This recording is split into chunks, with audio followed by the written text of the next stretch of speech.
예, 할렐루야. 오늘은 10월 31일입니다. 옛날에 이조시대 때 19대 숙종대왕이 민정시찰을 나왔습니다. 그래서 남산골에 올라가니까 조그만 오막집에서 밤에 글 읽는 소리가 아주 쫙쫙 나왔습니다.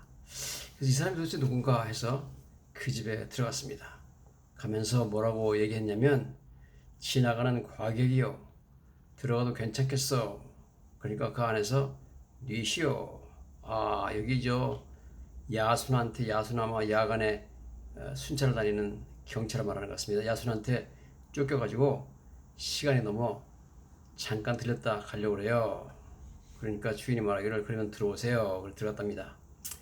보니까 이 사람이 춘추라는 것을 읽는데, 그것은 아주 가장 어려운 책이랍니다. 이걸 줄줄 외우더랍니다. 그래서 한참 이제 듣고 있는데 그 문이 열리더니 부인이 막걸리를 한 잔 가져 들어왔답니다. 지나가는 손님이 드셨으니까 막걸리 가지고 안주 간단한 거 있으니까 같이 드십시오. 그러면서 제가 언제든지 늦게까지 공부를 하면 우리 마누라가 이렇게 먹을 걸 갖다 줍니다. 그러답니다. 그러면서 손님 먼저 한 잔 드세요. 그러면서 바가지에 따라가지고 줬다릅니다. 그래서 임금도 지나가다가 텁텁한 막걸리를 먹으니까 안 그래도 출출하던 김에 아주 잘 맛있게 먹었답니다. 그러고 얘기를 해보니까 춘추를 다 읽고 다 외우는데도 아직까지 과거에 합격을 못하고 지분도 취하고 그런데 이분이 말하기를 오늘 밤에 그러면 우리 집에서 주무시고 가십시오. 뭐 지분도 취하지만 그랬습니다. 그러니까 임금이 말하기를 아니 뭐 삼경이 지나면 야순꾼들이 다 들어갈 테니까 나는 집으로 가겠어. 그래서 술을 잘 얻어먹고 임금이 집으로 갔답니다. 집에 와서 생각해 보니까 그 사람이 참 안 됐어요. 10년 동안 공부했는데 춘추를 다 외워도 합격이 안 된다. 그래서 마침 내일이 과거 발표하는 날인데 신하들을 시켜가지고 남산골에 가가지고 그 사람을 불러오라 그랬답니다. 그 사람이 왔어요. 그래서 왔는데 왕이 잘못한 것이 없는데 왜 나를 오라 그럽니까? 그래서 왕이 너 어제 저녁에 잘못한 일이 없느냐? 그러니까 소인이 별로 잘못한 것은 없습니다. 늑수구레한 늙은이가 야순에 걸렸다고 해서 들어오래서 막걸리 한 잔 대접했습니다. 그러니까 임금이 자네 알성시라는 걸 아는가 그러더래요. 알성시라는 것은 임금이 직접 물어가지고 제목을 내가지고 합격시키는 그런 시랍니다. 그래서 알성시 제목을 하나 주고 시를 하나 져라. 그 사람이 아주 훌륭하게 시를 져가지고 왕이 합격을 시켜서 그 사람을 이제 관직에 봉했다, 그런 이야기가 있습니다. 여러분, 예수님이 누구시라고 생각하십니까? 이러한 질문은 기독교를 이해하는 데 있어서 가장 중요한 질문 중 하나입니다. 사실 우리 죄인들은 우리 하나님으로부터 죄사함을 받고 영생을 얻느냐 못 얻느냐가 이 질문에 대한 대답에 달려 있습니다. 누구든지 예수님을 하나님으로 고백하고 그가 죽은 자 가운데 하나님의 그를 살리신 것을 믿으면 구원을 받는다고 성경이 말하고 있습니다.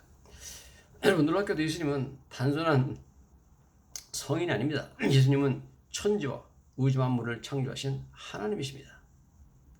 숙종대왕처럼 인간의 몸을 입고 이 땅에 내려오신 하나님이십니다. 왕이지만 평민의 모습으로 오셨어요. 인간의 몸을 입고 이 땅에 내려오신 만왕의 왕이었습니다. 예수님이 하나님이라는 것이 요한복음의 주제입니다. 마가복음 4장 35절부터 41절에 보면 아래와 같은 구절들이 나옵니다.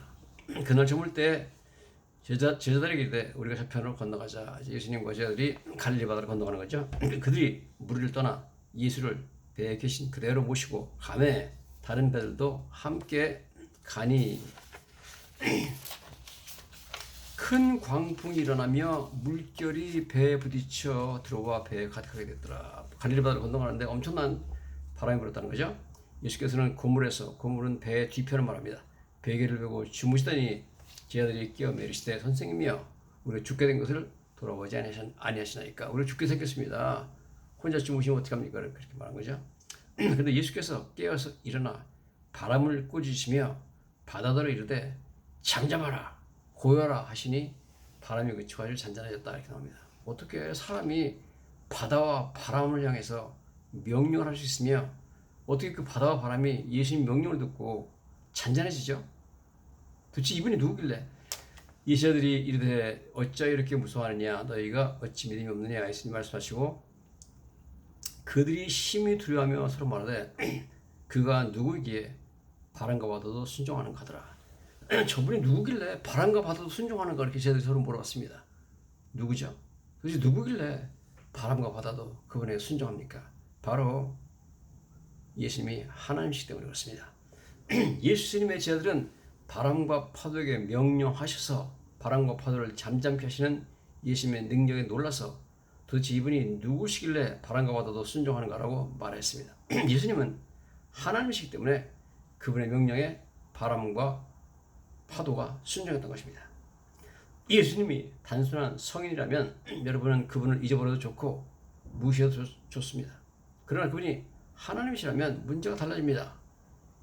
우리는 그분을 무시할 수가 없습니다. 우리가 대한민국에 사는 한 대통령을 무시할 수 없죠. 미국에 사는 사람도 미국 대통령이 누가 되는가 관심을 안 가질 수가 없습니다. 왜냐하면 그 대통령들이 우리 나라와 나의 삶에 지대한 영향을 미치기 때문에 그렇습니다.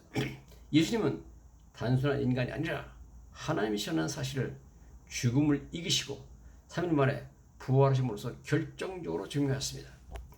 예수님께서 부활하신 날 저녁에 제자들이 모이는 곳에 갑자기 예수님이 나타나셨습니다. 그리고 못 박힌 자국에 있는 손과 창에 찔리신 상처가 있는 옆구리를 보여주시며 자신이 살아있음을 보여줬습니다. 그러나 그때 마침 도마라는 제자는 그 자리에 없었습니다. 나중에 제자들이 도마에게 자신들이 부활하신 예수님을 보았다고 말하자 자신은 말도 안 된다고 하면서 죽은 사람이 어떻게 살아날 수 있냐고 믿을 수 없다고 했습니다. 그러나 그는 일주일 후에 부활하신 예수님을 다시 만난 후에 12제자 중에 최초로 예수님을 하나님이라고 고백하게 됩니다. 요한복음 20장에 그 스토리가 이렇게 나와 있습니다. 요한복음 20장 24절부터 29절입니다. 제자 중에 하나로서 디도모라 불리는 도마는 예수께서 오셨을 때 함께 있지 아니한 자라. 다른 제자들이 그에게 이르되 우리가 주를 보았노라 하니 도마가 이르되 내가 그의 손에 못자국을 보며 내 손가락을 그 못자국에 넣으며 내 손을 그 옆구리에 넣어보지 않고는 믿지 아니하겠노라.